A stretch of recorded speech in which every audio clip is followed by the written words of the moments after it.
Hey Cowboys Nation, let's go for another round of news from America's team.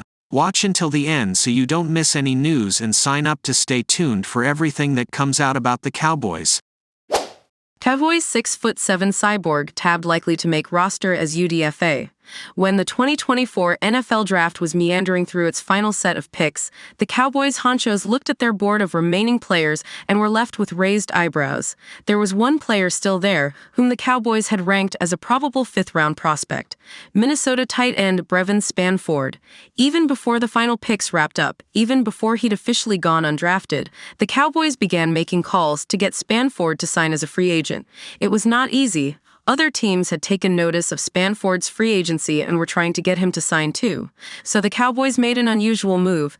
Despite already having a relatively full tight end room, Dallas guaranteed Spann-Ford $245,000 on an UDFA contract, an unusually high amount for a player uncertain of making the roster.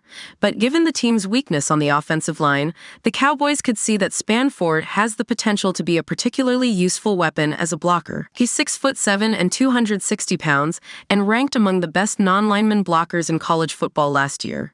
Because of that, the analysis site Cowboys Wire noted, Spann-Ford has a chance to be one of the many UDFA success stories that have come out of the star in recent years. Cowboys have long history of producing UDFA stars.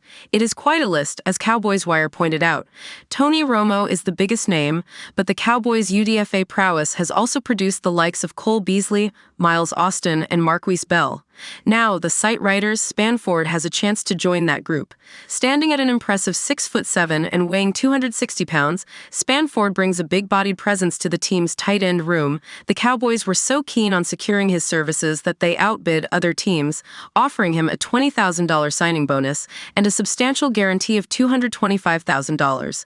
This investment reflects high expectations that he will make the 53-man roster, CW noted. That will take some doing. The Cowboys are likely to keep 4 tight ends on hand, and the first 2 spots are firmly in place. Starter Jake Ferguson showed enough as a rookie to prompt the Cowboys to let Dalton Schultz walk in free agency, and Ferguson outplayed Schultz last year. The Cowboys also used a second-rounder on Luke Schoonmaker in 2023, so he is sticking around. Spann-Ford would have to beat out all but one of John Stevens, Noah Fant, and Peyton Hendershot to earn a spot on the roster. Brevyn Spann-Ford had a massive 2023 drop rate. It's possible he could do that as long as the Cowboys keep the focus on how good Spann-Ford is as a blocker. Because while he is an obviously excellent pass blocker, he is equally bad as a pass catcher, struggling with dropped balls during his final season with the Gophers. That is unfortunate, because Spann-Ford did not have much trouble with dropped balls before last year. He had no drops, according to Pro Football Focus, and 23 catches in his first NCAA season. In year 2, he had 42 catches and 3 drops. But last year, he dropped a whopping 9 passes on 46 targets.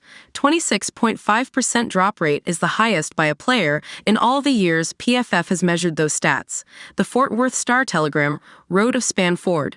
The jewel of the post-draft signings was a player at seemingly a position of strength for Cowboys and Minnesota tight end Brevyn Spann-Ford. The Cowboys won a bidding war for the services of the 6'7", 270-pound cyborg, giving him a $20,000 signing bonus and $225,000 guaranteed. Jason Kelce hilariously calls out Travis Kelce for claiming he wanted to play for Cowboys. Kansas City Chiefs tight end Travis Kelce almost became a member of the Dallas Cowboys in the lead-up to the 2013 NFL Draft, but a disastrous interview between Kelce and the Cowboys at the scouting combine pretty much put the kibosh on that. That doesn't mean Kelce didn't ever dream of playing for Dallas, though. Noon, I grew up a huge Jason Witten appreciator, Kelce told his brother Jason Kelce on the New Heights podcast. The Cowboys were always the expletive boys when they had Deion Sanders and Emmitt Smith. Dude, I used to want to be a star, referencing the Cowboys logo. The elder Kelce wasn't buying it, though. Dude, stop saying that. You never wanted to be a cowboy, Jason said. Why would you have wanted to be a cowboy? Travis then went on to say that he enjoyed the 90s teams, to which Jason responded by saying that Witten was not on any of those clubs. Plus, Travis is only 34 years old, so there is no way that he has any sort of legitimate memory of the Cowboys dynasty teams in the 90s. Travis Kelce has created his own legacy with the Chiefs. He may have wanted to be a cowboy at one point in his life, life, but Kelce has carved out an unforgettable legacy as a member of the Chiefs. Kelce actually missed his entire rookie campaign due to an injury, but in his sophomore season, he immediately flashed his talent by catching 67 passes for 862 yards and 5 touchdowns. Then, the following year, he made the first of 9 straight Pro Bowl appearances, a streak that is still running today. The University of Cincinnati product has also earned 4 first-team All-Pro selections along the way and set the single-season record for receiving yards by a tight end with 1,416, which he achieved back in 2020. Most importantly, Kelce has been a crucial member of 3 Super Bowl-winning teams in Kansas City. Kelce has become one of the most popular players in the NFL due to his play on the field and his infectious personality. It doesn't hurt that he is dating pop star Taylor Swift either. He absolutely has a career in television after football, which is why he has contemplated retirement recently. But Kelce recently signed a contract extension with the Chiefs, so he will be playing for at least another couple of years. This past season, the veteran hauled in 93 receptions for 984 yards and 5 scores in 16 games. He then snared 32 balls for 355 yards and 3 scores during the playoffs, and became the all-time reception leader in NFL postseason history. Kansas City has a chance to win its 3rd straight Super Bowl this coming season. If the Chiefs accomplish that feat, they would be the first team in NFL history to do so.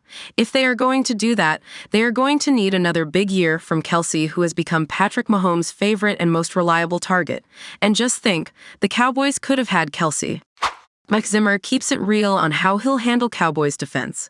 After losing Dan Quinn to the coaching carousel, the Dallas Cowboys hope that Mike Zimmer can step in and keep their defense strong. He has been out of the NFL for a little while, but still has loads of experience leading defenses.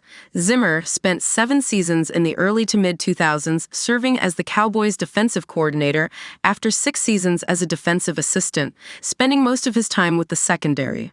With Dallas eager to finally make a deep playoff run, Zimmer has to step up and do his part. He's looking for the defense to follow his lead as he tries to tap into the high-end talent around him, according to Todd Archer of ESPN. At the end of the day, we've got to do it the way I want it done. I know if you try to come in and do somebody else's thing, it just doesn't go well, Zimmer said, via ESPN. Zimmer's assessment of the Cowboys' defensive situation is much more optimistic than his my way or the highway stance indicates. He sees a lot of positives with this Dallas roster and said that it's starting with a much better spot than he had in other teams. It's like I told the defense the first day I got here. I said, this is a different deal for me. Usually when I come in, the defense is not good. You know, they're pretty darn good, Zimmer said, via ESPN, so it's a little different for me because we have to advance some of the things they were doing good and try to improve on the things they weren't doing as good. But for the most part, they've played pretty darn good, and we're going to try to accentuate that and maybe be a little bit more technique-oriented, maybe a little bit more disciplined. Some of those things. Having Micah Parsons bodes well for Zimmer. The superstar outside linebacker is one of the best defensive players in all of football.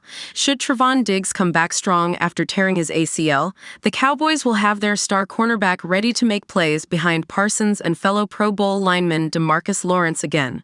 Last season, Dallas allowed the 5th fewest points and 5th fewest yards. Still, they committed a lot of penalties and were good but not great at getting to quarterbacks.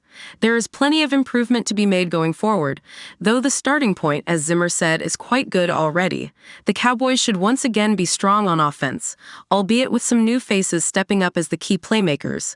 As long as Zimmer keeps the defense going strong, Dallas will remain a top team in 2024.